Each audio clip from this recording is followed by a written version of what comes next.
tutaramenya ikintu na kimwe kuri Yesu, hari ikintu cyari mu mitima yacu twaramukunda. Kumukorera n'umuriro kandi atabintu byinshi cyane uramenya kuri Bibiri ivyo ivyita urukundo. Imana utiyumvira igihembo na kimwe, utiyumvira merci y'umuntu n'umwe. Ikibazo si n'abantu, ikibazo ni wewe nyene. Hinduka wewe nyene hejuru ubikemura indani. Urabiza ati uyu muzi nawe uranduye, igiti ntikizosubira kunana. Ubwira uza aho nyene wumvise Imana.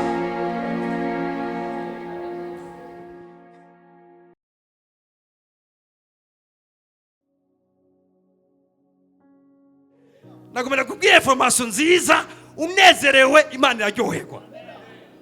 Ati paso ubizi gute? Ni kubera ijambo ry'Imana riduhishura umutima w'Imana. Oro biriva ngo munezeranwe n'abanezerewe. Nimba Imana atubwiye ngo munezeranwe n'abanezerewe, ijambo ry'Imana akaba arakameremere kayo, bisigura ngo nawe nyene unezerewe iranezererwa. Amen. Alors biritubwiye ngo impamvu Imana ikora ibintu kanaka mu buzima bwawe nugira kubone uri kurasimbagurika, uryohewe, uvuga ati Imana ni nziza, ushima Imana. Ndagusenga ngo Imana igwishimwe rishasha mu izina rya Yesu.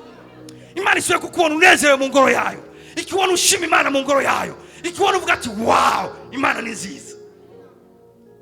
Data aranezerwa, ariko kandi aranezererwa kukubona unezerewe. Iki ni cyambere. Cyo gituma Imana ikora ibitangaza mu buzima bw'abantu, nugira iguha ibihe by'umunezero. Askabaya nigiye kuremera ibihe byiza byo kunezerwa, ikuremera ibihe by'ishimwe, ikuremera ibihe by'umunezero. Data aranezerwa. Amen. Okay, ikindi cya kabiri gituma Imana ikora ibitangaza mu buzima bwacu, nugira izina ryayo ryamamare. Twese tuvuga ati izina ryayo ryamamare. Impamvu ya kabiri ituma Imana ikora ibitangaza mu buzima bw'abantu, nugira ngo izina ryayo ryamamare, abantu barimenye, bamenye ugukomera kwaryo, bamenye ubushobozi bwaryo, bagizere. Izina ryayo ryamamare. Haleluya. Hariho nagomba some imirongo kanaka. Somera Actes des Apôtres. Umugambi wa mbere ishaka kunezereza wewe. Umugambi wa kabiri ishaka abantu bamenye izina ryayo ko rikomeye. Actes des Apôtres 19 verset 11. Usome 11 usoma 17. Kandi Imana ikoresha amaboko ya Paulo ibitangaza by'agaheta. Ivyo bimenyekana mu Bayuda no mu Bagiriki bose baba muri Efeso. Ego. Bose bategwa n'ubwoba. Izina ry'Umwami Yesu rishigwa hejuru. Kazatarabaye. Subiramo 17. Ivyo bimenyekana mu Bayuda no mu Bagiriki bose baba muri Efeso. Ivyo bimenyekana. Uri Imana biriva ngo Imana akoresheje amaboko ya Paulo ibitangaza by'agaheta, mugabo ivyo bimenyekana. Twese tuvuga ati bimenyekana. Myandi majambo, Imana nikeneye ko igitangaza kimenywa na wowe gusa. Ikintu cyose gikozwe n'ubushobozi bw'Imana, muri cyo harimo kwamamaza izina rya Yesu. Ndagasubira muri mukumvise neza. Imana naho wosenga ikishurisha igitangaza kuguha ikaramu, muri iyo karamu profetike yakozwe n'ubushobozi bw'Imana harimo kwamamaza izina rya Yesu. Usenze Imana ikishurisha minervare, ukaronka minervare y'ishuri. Aha nangwe kutuntu duto kuya tutuge kuri bini binini. Muri ico gitangaza Imana ishaka kukunezereza, mbwa muri ico gitangaza nyene ishaka ko izina ryayo ryamamara. Ati pasa kandi ari gito, birashoboka ko ndi umuntu akeneye stilo yofashwa n'icyo gitangaza cyawe. Iyo bica hose kuri level yose y'igitangaza hari abantu bagikeneye kugira batahure ubushobozi bwa Yesu. Usenze Imana ukaronka umufiance avuye mu masengesho, muri uwo mufiance ishaka kukunezereza wewe, mbwa icya kabiri ishaka ko izina ryayo ryamamara. Praise God. Alors ku muntu rero abigarukije ku kumunezereza we, igitangaza cy'Imana urakirimise. Praise God. usenze ukeneye ruwaye hama ukaca winjoyinga ukwezi kose igitangaza cya ruwaye ku vyerekeye Imana.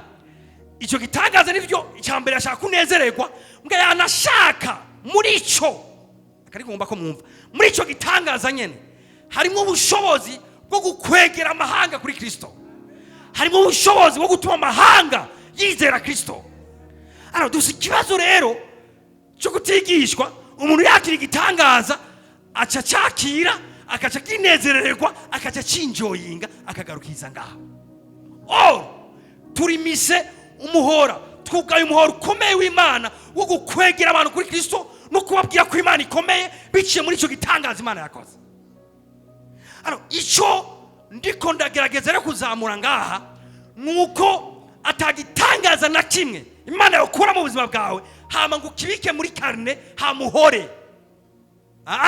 Ikintu cyose gikozwe n'ubushobozi bw'Imana kirakomeye, gishobora kudakomera ku cyumvise nga kuri wewe ndabizi kiba gikomeye. Intahe nikomera kuba yumva, intahe ikomera kuyifise. Intahe idakomeye muri wewe nizokomera kuzoyumva. Vyumvikana ngo wakira igitangaza pebodi ngere kingana ukagiha uburemerezi kubera ko cyakozwe n'ubushobozi bw'Imana, umuntu wese azocumva azohimbaza Imana kuri icyo gitangaza. Hanyuma izina rya Yesu rizokwamamara. Ngaba tubwiye ibintu Paulo yakoze mu gisagara cyo muri Efeso. Habaye iki? Bitubwira ngo yajanye na timu yinjira mu gisagara basenga ibigirwamana, batari bazi izina rya Yesu. Hamatangura kwavuga ubutumwa bwiza. Avuze ubutumwa bwiza, abantu benshi barizera Yesu Kristo. Harakoreka ibitangazo n'utwumiza biherekeje inkuru nziza. Umviza kuri 17 na 18, cyusome na 18 ngaho. Kandi benshi mu bari barizeye baraza batura ivyo bakoze barabiserura. Umviza ni batuye ivyo barimwo, batuye ivyo bari barakoze Yesu yabakijije. Praise God. Ubutumwa bwiza bwarinje mu gisagara, hama bwinje mu gisagara hari abantu bakora ivy'ubupfumu kubera ntibizera Imana. Hama babizana ku birenge vya Paulo. Paulo arabitora arabiturira abari bahejeje kwizera Yesu Kristo. Hama harimo imboregwa zirihana bizera Yesu Kristo barakizwa abana beza. Harimo abantu bafise ingeso mbi zitandukanye barakizwa abana beza. Mu nyuma ivyo bintu bibaye ubuzima bwabo buhindutse, bafata umwanya bahagara imbere y'ishengero babwira bene data bati Yesu yatugiriye neza. Baje bazanye iki? Baje bazanye ivyo bakoresha ubupfumu bwabo n'ibiheko vyabo, hama biriva ngo intumwa zirabiturira, hama barashinga intati Yesu yaratubohoye. Praise God. Hama navuga ati none gapasa kubera iki ibintu intumwa zabiperumese ni kubera byari bifise ikimazi. Byari bifise ikimazi iki ku bantu bose bakoresha ivy'ubupfumu bari ngaho. Ati reka Yesu ashobora kubohora umuntu akoresha ivy'ubupfumu akamugirira neza. Byari bifise ikimazi kundi muntu akeneye kubohoka ari ngaho gushinga intahe, byari bifise ikimazi kuri abo bantu. Praise God. Sinzi impamvu iki kintu cyatakaye mu ishengero. Sinzi impamvu atabantu, sinzi ko Yesu atagihindura abantu, sinzi ko Yesu atagikiza abantu, sinzi ko Yesu atakibohora abasambanyi, ntavyo nzi. Mugabo mu ishengero rya mbere umuntu Yesu agiye neza akamubohora, yaravuze boldness mu mutima kuvuga ati jewe Yesu yarankijije, Yesu yangiriye neza, Yesu yampaye agakiza. Ryari ishimwe rikomeye cyane bagenda. Praise God. Abantu bakijijwe mu mbwire amen. Bone mano waruzi ko mu bitangaza bikomeye bimaze gukorerwa n'Imana igitangaza cy'agakiza nicyo cyambere. Nimwumvise neza. Waruzi ko pempote amafaranga umaze kuronga cyangwa akazi, icyo sigitangaza cyambere. Igitangaza cyambere n'umunsi uhura na Yesu. Igitangaza cyambere n'umunsi Yesu ahindura ubuzima bwawe. Ni ryajoro wavuga ati Yesu ndagwaye ubuzima bwanje. Icyo nicyo gitangaza gisumba ibindi bitangaza byose. Aba bagabo baza imbere y'intumwa bataje gushinga inaye ko barose imodoka, baza gushinga inaye ko Yesu yababohoye, baza gushinga inaye ko Yesu yabagiriye neza, barabanyavyaha bacitse abagororozi, bari mu mwijima baje mu muco. Kazagabaye jere ngo natangazwa n'ingene intumwa zagacira ibi bintu, zarabiha agaciro mu ngoro y'Imana. Umuntu akavuga ati ndaje gushinga inaye ko Yesu yangiriye neza, yarangije yarambohoye. Intumwa ikavuga ati ingo tora mikrofone shinga intahe. Umuntu agagaranga akavuga ati jewe nari mboshwe n'inzoga, hama Yesu yarambohoye. akahagarara ngaha akavuga ati jewe nari mboshwe n'ubusambanyi Yesu arambohoye. Akahagarara ngaha akavuga ati jewe nari mboshwe n'ibi na biriya n'ishari n'izigo Yesu arambohoye. Sindi ko muri yokono habara abantu Yesu agiye neza mu ubwo buryo. Nshuti yanjye hari abandi ba nakubwiye kubihora mu kwica abandi, inyuma yawe hari abandi bantu bazomenya ati Yesu arabohora, Yesu arakiza, Yesu agira neza, hama bakaza. Hari abantu baboshwe n'inzigo yari kuboshe, hari abantu baboshwe n'ubusambanyi bwari bukubosha ava, hari abantu baboshwe n'ibintu kanaka byari bikubosha ava. Igare abantu batazi ko Yesu yobakingira bagenda n'agaheko ngaha, nawe ushobora kuba wari umwe muri abo. Ari umaze kudekuvura ko ushobora kubaho atagaheko ufise, ingushinga intahe uvuga ati protection ya mbere ikomeye niyo Yesu atanga. Kumbura ari abandi bantu baradufuse ngaha bazomenya ati hamwe nokizwa sinuswa kujya kuri wa mutamakazi ibugarama, hama no kwizera Yesu akagendana nanje. Asakarabaye. Hari abantu bazi ko badandaza uko bicaye ku giheko. Mugaye n'abandi bazi ko badandaza veke Yesu kandi bakunguka. Aho mwebwe mudandaza veke Yesu, iyo naye yanyu hari abantu yofasha. Aho igihe cyose Yesu akoze igitangaza agahindura ubuzima bw'umuntu, agakigira kandi mu buzima bw'umuntu, yiteze feedback iyihe intahe. Hamunaziti je ibintu byisi byari byaranyitoteye. Egari abantu ngaho hanze batazi ko Yesu amara inyota y'umuziki. Je ngomba kubafasha abashe. Hari abantu batazi ko Yesu amara inyota y'umuntu. Hari umuntu chaque weekend abari muri boîte, chaque weekend abari muri boîte. Ngari abandi bantu bari bameze gutyo. Yesu abagira neza mu buzima bwabo, barabohoka ubaridegemvya na imiziki yovugira ngaho na kibazo afise. Akwegwa n'umuziki w'Imana gusa, akwegwa n'umuziki wo mu ngoro y'Imana gusa. Mga avasiko yarameze. Mga rero nshuti yanjye iyo naye yawe hariho shene nini y'abantu izobohora. Ugumye yicaranye umunsi mukavyibuka avuga ati Imana warakoze kumbohora boîte. Ni vyiza mugabo aho nukijije undi muntu ari quelque part aboshwe n'icyo kintu. Shaka kuvyura amashimwe y'umwami Yesu muri no shengero. Shaka ishengero ritemwanya ko Yesu yabagiriye neza. Shaka abantu bari kumarigara badafise ibyizigiro bya kazoza, ubuzima bwabo atasobanura bufise. Yesu abasanga yarabakiza, batemwanya ati aho niwe Yesu yasanze, Yesu arankiza. Wibuke ryari gahara abantu warisizeko, wibuke hahandi waruri Satani yakuboheye, hari abantu wasize none bazokizwa n'iki? Intaye yawe niyo barindiriye kugira bamenye ko Yesu agira neza, kugira bamenye ko Yesu agira neza. Haleluya. Uyu ndi murongo umwe Itanguriro 21 umurongo wa 5. Imbere gusoma Itanguriro 21 umurongo wa 5 somera Abigalatiya 1:22.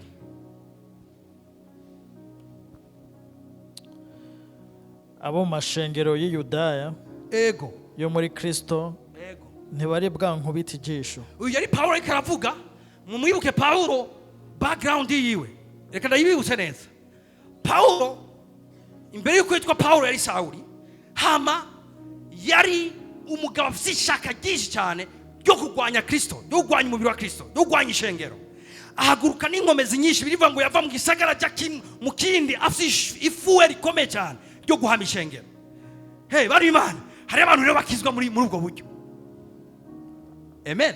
Hari abantu bakizwa ivy'Imana batavyerekwa, mbere n'umukizwa w'amwanka gose. Yari impemu yari kuri Paulo, niko yari ameze akisawuri. Hama mwese murazi vyabaye mu nzira iji Damasiko, umuco w'Imana uramurasira, Paulo arahinduka.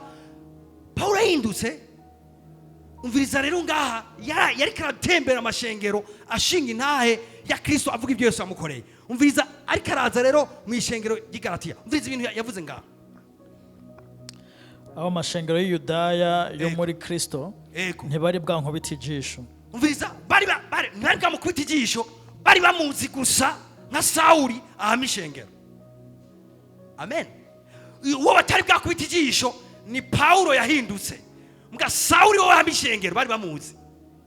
Niko muranyumva? Umviriza rero. Ariko bumva gusa abamvuga. Mga Paulo amaze guhinduka, inkuru yo yakwiye mu mashengero yose. Bagacikora gavuga ati yo wa Musauli mwe hora ahama ishengero. yakijijwe. Ama message babwirabwirana ati Sawuli yakijijwe, ubu hasigara umwe muri twebwe n'umwana w'Imana. Yari inkuru bantu b'Imana, yari témoignage ikomeye cyane. batumwe yaduhiga mbere Ati wow ndire yaduhiga mbere, ubasigaye yamamaza ivyizegwa yatikiza kera. ati wasigaye yamamaza ivyizegwa yatuziza kera. Haleluya. Imaze Sawuli guhinduka Paulo, hama akaje genda aramamaza vya vyizegwa nyene yahora abaziza kera. Mviriza rero atutide ya nuko bahimbaza Imana ku bwanje. Oh makatarabaye. Nuko iryo shengero ryose rimaze kumva ati Paulo nagihama ishengero, ubunye numwe muri twebwe undi asigaye yizeye ibyo twizera, bivuga ngo iyo témoignage yiwe ituma bahimbaza Imana. Haleluya. Ituma bavuga ati wow, Yesu ni mwiza, agira neza, barahimbaza Imana. Témoignage yawe izotuma abantu bahimbaza Imana. Intaye yawe ari abantu irindiriye kugira ivyura amashimwe mu mitima yawe. Intaye yawe Yesu yagukoreye iki? Yesu yakubohoye iki? Yesu yakugize iki? Kuva mumaze guhana na Yesu mufitanye experience. Nikihe kintu Yesu amaze gukora mu buzima bwawe? Mbega nicyo kubika muri karne? No, nicyo gushima Imana kuko ari abantu barindiye témoignage yawe kugira bahimbaza Imana nk'icyo. Amen. Somera Itanguriro 21 umurongo wa 5. Hano cyo turangiriza kare umwanya. Aburahamu yaramaze imyaka 100 igihe yavyara umwana we Isaka. Aburahamu yamaze imyaka 100 igihe yavyara umwana we Isaka. Sara aravuga ati Imana irantwengeje. Haleluya. Kandi abazovyumva bose bizobatwenza nkanje. Vuga ati Imana irantwengeje kandi abazovyumva bazotwengana nanje. Ndi muri ya chance yuko mu gitangaza Imana ifite umugambi munini. Mu nyishu yawe Imana ifite umugambi munini. Umwe mu mugambi ifise ni kukunezereza. Uwa kabiri ni umugambi ku bazovyumva. Umviriza Sara, mwese murazi ngene Sara yarose umwana hashi imyaka myinshi cyane yakecuye. Mugabe birivuga ngo hari gitangaza. Sara yatwenze bakimuha promesse. Sara yongera atwenga arose umwana. Igihe aronka umwana birivuga ngo yaciye atwenga ava ngo uhoraho arantwengeje. Nga ako gatwengo mugiye ni kari kagamije gusa Sara. Ibyo Imana yakoze mu buzima bwawe bizokunezera, bizogutwenza. Nga abazovyumva bose bazotwengana nawe. Finally Imana mu gitangaza cya Sara mugiye ni yari igamije gusa Sara, yari igamije abazovyumva. Nyiganza mugenzi ati gitangaza cyawe kimaze kumva abantu bangahe? Utegeza kugira publicity gitangaza cyawe, utegeza kugira publicity. Kandi muri ivyo baraforce imiryango. Praise God. Muvyereke gitangaza Imana yagukoreye nshuti yanje, nurindira ngo bakubaze, uraforce imiryango. Bati ndashaka ko ikintu Imana yankoreye hari abantu ngomba gutwenza. Mbwa gutwenza muravyo ibyo ari byo. Hari abantu ngomba ko bahimbaza Imana kugira gitangaza. Abantu ngomba ko bizera Imana yanje. Askabaya. Ni gute Imana gukora igitangaza nk'icyo hamugaje twara mukabatu kabika? No. Urayivye cyubahiro. Urayivye cyubahiro. Hari icyoro cyayo wivye. Ivyo bikoze gutyo ikeneye ko ari undi muntu avuga ati nanje no yizera. Nanje no yizera. Ushobora kwibaza abantu bategwa intege n'intaye yawe. Gusa ushobora kubiyikengera. Ushobora kubiyitanye. Ushobora kwibaza abantu botegwa intege na témoignage yawe. Bibaye ngombwa ukaronka umujournaliste w'ikiganiro témoigna. Bishitse ngaho tugatanga microphone yo gutanga intahe, tanguranwa. Rondera kajya kose gashoboka. Daheri simvuze ngo bishitse. Dusanga dufise platform yo gutanga intahe ngaho. Ufise intahe, daheri ubu Kristo intahe, wowe uri umukristo agira intahe. Uba wakijijwe uciye mu muryango yuwe. Kukizwa ubwabyo vyonyene ni testimony. Kugendana n'umwami vyonyene mukombe mumaranye indwi imwe mugendana n'ama testimony gusa. Uri umukizwa rero ni woba udafise intahe. mbere iwanje vuba nzoyishinga iwanje nzoyishinga vrema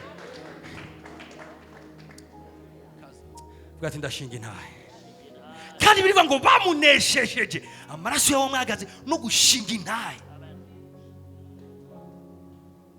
Bunimana hari ubushobozi mu gushinga intahe kazetarabaya shataragabaye sombriga sobrahata kimwe mu gushinga intahe harimo kumaramaza satani erega yagomba kukwica erega yagomba kugira nabi erega ko yagomba kuziba bwawuhera muri gihenomu ngagushinga intahe kumubwira ati ibyo washaka sivyo vyabaye washaka kopfa narakize washaka komererwa nabi merewe neza washaka kopfa ndiho gushinga intahe mo kumaramaza aro nikute wotwara Bunimana nimba ari ibintu vya mbere bigora satani ni gihe umuntu avuze ati ngomba shinga intahe aramererwa nabi iyo abari byoshoboye yorora kuniza iryo joro bucishinga mugabo ntabishoboye nyene kuko Imana nayo yanezerwa asketaraba Yesu we yarantangaje avuze ngo umuntu atazoshobora kunyaturira imbere y'abantu nzogira isoni na jewe ryo kumwaturira no kumushingira intahe imbere ya data.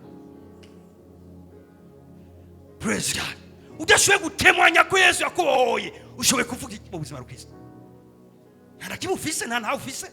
Udashoboye gutemwanya ko Yesu yakugiriye neza ufise iki wobusigaranye iki? Imodoka abapagani ngaho ntibazuguzuranye ngaho. Inzu abapagani ngaho ntibazuzuranye ngaho. Amadolari si wowe ufise menshi arabapagani yajya ufise menshi.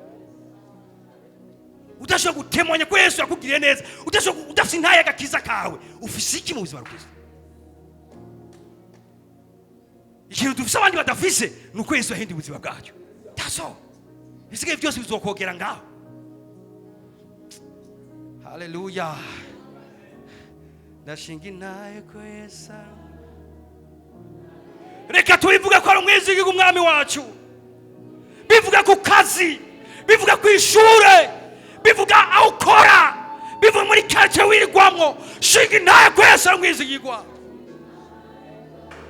Genda mubwira abanywa umogi ko Yesu agira neza. Genda mubwira abanyerigara ko Yesu agira neza. Genda mubwira abataye ivyizigiro ko Yesu agira neza. Genda mubwire abaruhiye hariya na hariya Yesu ko agira neza. Genda mubabwire neza yiwe. Ubukristo butagira intahe nibubaho. We have testimony. Sharama Yelebo sharama tarabaye. Inaya urakomeye brother. Hari hano yagusanze, hari hano yakugobotoye. Ushobora kubisa abantu benshi baza kuzana kuri Kristo Yesu. Iyo ni ntahe ikomeye cyane. Ingudu y'intahe. Haraba sharabaye.